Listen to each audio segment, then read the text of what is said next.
కుంభరాశి వారికి యొక్క 15వ తేదీ నుండి నవంబర్ 30వ తేదీ వరకు కూడా మనం చూసినట్లయితే వీరికి విపరీతమైనటువంటి కోపం అయితే ఉంటుందని మనం పోయిన నెలలో కూడా చెప్పుకుంటూ ఉన్నాం. కాబట్టి కోపం చాలా ఉంటుంది, కాస్త తగ్గించుకునే ప్రయత్నం చేస్తూ ఉండండి.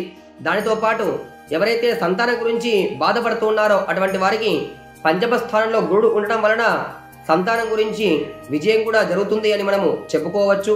దానితో పాటు సుబ్రహ్మణ్య ఆరాధన మనకి రాబోతూ ఉన్నది, సుబ్రహ్మణ్య షష్ఠి కనుక ఎవరైతే సుబ్రహ్మణ్య షష్ఠి రోజు ఉపవాసం అంతా కూడా ఉండి వీలైతే ఒక చక్కటి దేవాలయానికి వెళ్ళండి. అక్కడ ఏమైనా కార్యక్రమాలు చూసినట్లయితే అక్కడ ఆవు పాలతో అభిషేకం కూడా చేయించి గోత్రనామాలు కూడా చెప్పండి. దానితో పాటు ఎక్కడైనా కళ్యాణాలు జరుగుతూ ఉంటాయి, ఆ ప్రకారంగా కళ్యాణాల్లో పాల్గొంటూ ఉండండి. దానితో పాటు ఆంధ్రాలో అయితే మనకి సింగరాయపాలెంలో సుబ్రహ్మణ్య స్వామి క్షేత్రం ఉంటుంది, దర్శనం చేసుకోండి.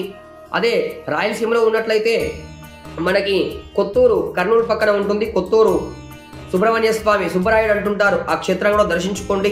ఆ తదుపరి హైదరాబాద్లో అనేక క్షేత్రాలు కూడా ఉన్నాయి కాబట్టి మనకి చక్కగా దర్శనం చేసుకొని స్వామి అనుగ్రహాన్ని కూడా పొంది సంతానము చాలా అద్భుతంగా ఉంది కాబట్టి మనస్ఫూర్తిగా సుబ్రహ్మణ్య స్వామి ఆరాధన చేయడం వలన గొప్ప ఫలితాలు కూడా మనకి ఈ రాశి వారికి ఈ నెలలో ఉండబోతూ ఉన్నాయి.